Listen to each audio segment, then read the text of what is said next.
오늘은 많은 투자자들이 한 번쯤은 헷갈렸던 질문을 정면으로 다뤄보겠습니다. 기업을 볼 때 정말 중요한 것은 이익일까요? 아니면 매출일까요? 대부분은 당연히 이익이라고 생각합니다. 하지만 시장은 의외로 그렇게 단순하게 움직이지 않습니다. 어떤 기업은 적자인데도 주가가 오르고 어떤 기업은 흑자인데도 시장의 외면을 받습니다.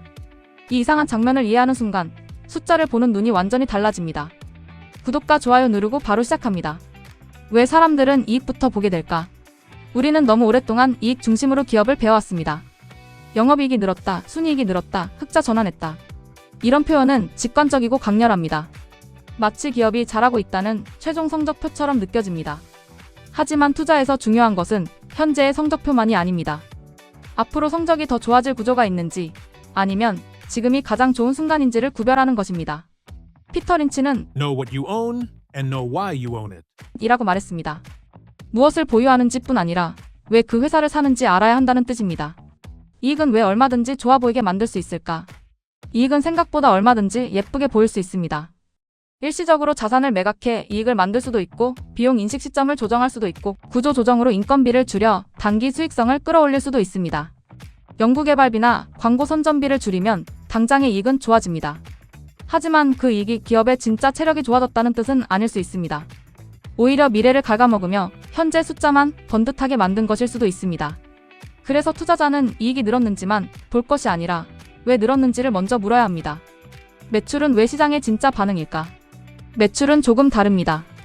매출은 결국 시장에서 고객이 실제로 돈을 냈는지, 그 회사의 제품과 서비스가 실제로 팔렸는지와 연결됩니다. 물론 매출도 완전히 무결한 숫자는 아닙니다. 하지만 대체로 이익보다 훨씬 더 직접적으로 수요를 반영합니다. 그래서 저는 이렇게 말하고 싶습니다. 이익은 회사가 다듬을 수 있는 숫자이지만 매출은 시장이 만들어주는 숫자라고 말입니다. 주식시장은 바로 이 점을 누구보다 잘 알고 있습니다. 좋은 매출은 왜 결국 이익을 데리고 올까? 여기서 중요한 것은 모든 매출이 아니라 좋은 매출, 건전한 매출입니다. 반복 구매가 일어나고 본업에서 나오고 시간이 갈수록 마진, 개선으로 이어질 수 있는 매출이라면 결국 이익은 따라오게 되어 있습니다. 초반에는 공장 증설, 인재 채용, 연구개발, 마케팅 투자 때문에 이익이 약할 수 있습니다. 하지만 매출이 일정 규모를 넘어서면 고정비 부담이 낮아지고 그때부터 영업 레버리지가 작동합니다. 이익이 갑자기 폭발하는 구간은 대개 그 뒤에 옵니다. 시장은 바로 그 폭발 직전을 먼저 보려고 합니다. 적자인데도 주가가 오르는 기업의 비밀. 이제 핵심으로 들어가 보겠습니다. 왜 적자인데도 주가가 오를까요? 답은 단순합니다. 시장은 현재 적자보다 미래 매출과 미래 이익의 구조를 보기 때문입니다. 실패해서 적자인 기업과 확장하기 위해 적자인 기업은 완전히 다릅니다. 전자는 매출이 무너지고 고객이 줄어들지만 후자는 매출이 살아있고 시장점유율이 오르며 미래 현금 흐름의 가능성을 키웁니다. 적자는 결과일 뿐입니다. 중요한 것은 그 적자가 어떤 성격의 적자인가입니다. SK하이닉스 사례, 적자였지만 시장은 먼저 움직였다. SK하이닉스가 대표적인 사례입니다. 회사는 2023년 2분기에 매출 7조 3,060억 원, 영업손실 2조 8,820억 원을 기록했습니다. 숫자만 보면 충격적이었습니다. 그런데 같은 해 회사는 HBM과 AI 메모리 수요 확대를 핵심 회복 신호로 제시했고 3분기에는 매출이 9조 660억 원으로 전분기 대비 증가하면서 적자 폭도 줄었습니다. 2023년 연간으로도 매출 32조 7,700억 원, 영업손실 7조 7,300억 원이었지만 시장은 이미 바닥 통과 가능성과 AI 메모리 수요를 먼저 보기 시작했습니다. 결국 투자자들이 본 것은 지금 적자다가 아니었습니다. 이 회사의 매출이 어디서 회복되고 있는가, 그 매출이 나중에 어떤 이익으로 바뀔 것인가였습니다. 다시 말해 손익계산서의 현재보다 산업 구조 안에서의 위치를 본 것입니다. 이것이 바로 시장이 적자 기업의 주가를 먼저 올려버리는 이유입니다. 에코프로 사례, 시장은 이익보다 구조를 봤다. 에코프로 사례도 흥미롭습니다. 에코프로는 2023년 매출 7조 2,602억 원, 2024년 매출 3조 1,279억 원, 2024년 영업손실 2,930억 원을 기록했습니다. 실제 공시와 실적 기사 기준으로도 2024년 에코프로 연결 매출은 약 3조 1,279억 원으로 크게 줄었고 순손실을 기록했습니다. 숫자만 놓고 보면 분명 만만치 않은 구간입니다. 그런데도 시장은 단순히 한 해의 손익만 보지 않았습니다. 2차전지 밸류체인에서 이 기업이 차지하는 위치, 업황, 반등 시 매출 회복 가능성, 그리고 이익 레버리지의 재개 가능성을 함께 계산했습니다. 물론 여기서 중요한 점도 있습니다. 시장이 항상 옳은 것은 아닙니다. 때로는 미래 매출 기대를 과도하게 선반영하기도 합니다.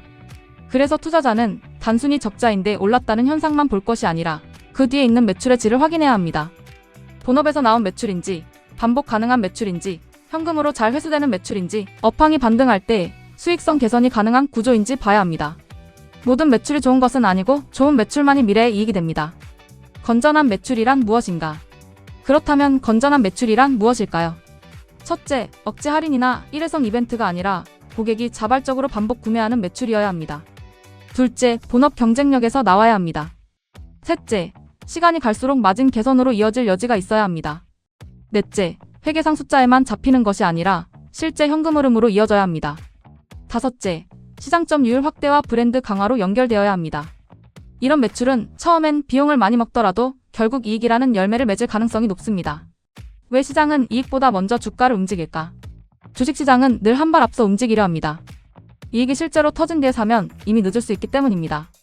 그래서 시장은 현재 적자라는 결과보다 매출 회복의 방향성과 산업 내 위치, 그리고 고정비 레버리지 가능성을 보고 먼저 반응합니다. 제프 베이조스도 아마존 주주서한에서 손익계 산서에만 머무르지 말라고 강조했습니다. 아마존은 2000년에 주가가 80% 넘게 빠졌지만 고객 수는 1,400만 명에서 2천만 명으로 늘었고 매출도 16억 4천만 달러에서 27억 6천만 달러로 증가했습니다. 그리고 훗날 아마존은 장기적으로 자유현금 흐름을 더 중시한다고 분명히 밝혔습니다. 그래서 투자자는 무엇을 먼저 봐야 할까? 결국 투자자는 이렇게 질문해야 합니다. 이 회사의 이익이 좋아진 이유는 진짜 사업이 좋아져서인가?